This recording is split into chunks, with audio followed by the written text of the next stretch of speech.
नमस्कार, दीप्स किचन मराठीमध्ये मी दीपाली आपलं मनापासून स्वागत करते। चला तर मग आजच्या आपल्या रेसिपीला सुरुवात करूयात। अख्खा मसूर करण्यासाठी मी इथे 1 वाटी अख्खा मसूर घेतलेला आहे। एक मोठा कांदा कट करून घेतला, एक मीडियम साइजचा टोमॅटो कट करून घेतलेला आहे, 7 ते 8 लसणाच्या पाकळ्या मी टेचून घेतलेल्या आहेत, 1 चमचा आलं लसणाची पेस्ट घेतली, 2 चमचे डेसिकेटेड कोकोनट घेतलेले आहे। तुमच्याकडे जर ओलं खोबरं असेल तर तेही तुम्ही 2 चमचे घेऊ शकता।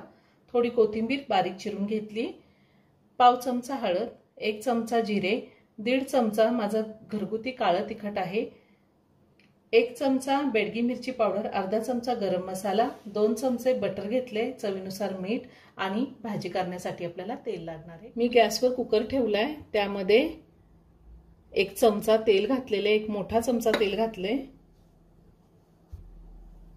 त्यातच बटर घालते,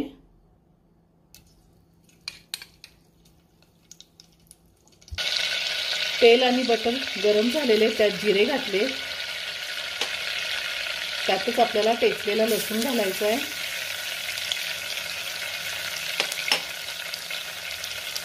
आणि हे थोडंसं मी परतून घेते। लसूण अगदी थोडा परतून घेणार आहे मी आणि लगेचच त्यात कांदा घालायचा आहे। तुमच्याकडे जर कढीपत्ता असेल तर तुम्ही कढीपत्त्याची 6-7 पानं सुद्धा घालू शकता। कांदा मी 2 मिनिटं चांगलं परतून घेणार आहे। मी ह्या आधी सुद्धा खूप साऱ्या veg non veg recipe upload केलेल्या आहेत, त्याची लिंक मी डिस्क्रिप्शन बॉक्समध्ये दिली आहे, तुम्ही पाहू शकता। अजूनही तुम्ही माझं चॅनल सबस्क्राइब केलं नसेल तर नक्की सबस्क्राइब करा आणि शेजारील बेल आयकॉन क्लिक करा, म्हणजे मी ज्या रेसिपी अपलोड करते त्याचं नोटिफिकेशन तुम्हाला मिळेल आणि तुम्ही माझ्या रेसिपी बघू शकाल। कांदा चांगला परतून घ्यायचा आहे। कांदा मी 2 मिनिटं परतून घेतलेला आहे। आता आपल्याला यामध्ये आलं लसणाची पेस्ट घालायची आणि पुन्हा 1 मिनिटभर चांगलं परतून घ्यायचंय, म्हणजे आलं लसणाचा कच्चा वास निघून जातो। आलं लसणाची पेस्ट सुद्धा मी 1 मिनिट चांगली परतून घेतली। आता थोडीशी बारीक चिरलेली कोथिंबीर घालते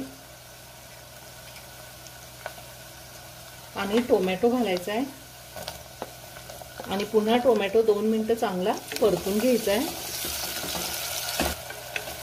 टोमॅटो सुद्धा चांगला शिजलेला आहे, मऊ झालाय। आता त्यामध्ये आपल्याला डेसिकेटेड कोकोनट घालायचे। तुम्ही जर ओलं खोबरं घालणार असाल तर ओलं खोबरं सुद्धा मिक्सरला थोडं फिरवून घ्यायचे आणि त्यानंतर घालायचे।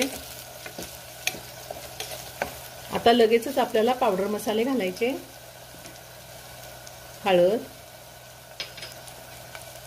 काळं तिखट, बेडगी मिरची पावडर, गरम मसाला। आता हे सगळं व्यवस्थित मिक्स करून घेते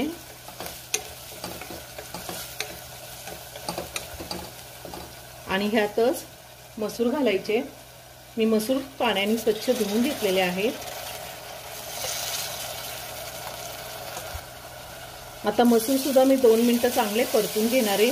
हे मसूर मी भिजवून घेतलेले नाही, असेच कच्चे घेतलेले आहेत, फक्त धुवून घेतले। मसूर सुद्धा मी 2 मिनिटं चांगले परतून घेतलेले आहे। आता आपल्याला ह्यामध्ये पाणी घालायचंय। मी गरम पाणी करून घेतलंय,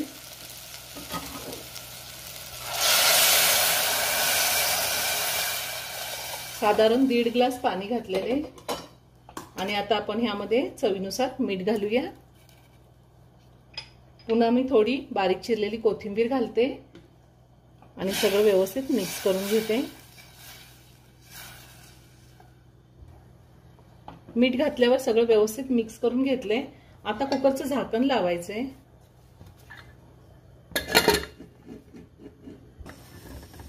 कुकरचं झाकण लावून मी कुकरच्या 4 शिट्ट्या करून घेणार आहे। गॅसची फ्लेम मी लो टू मीडियमवर ठेवलेली आहे। कुकरच्या 4 शिट्ट्या झाल्यानंतर कुकर मी थंड होऊन दिलाय, कुकरचं प्रेशर पूर्णपणे निघून गेले। आता आपण झाकण काढूया, वरतून थोडी कोथिंबीर घालूयात,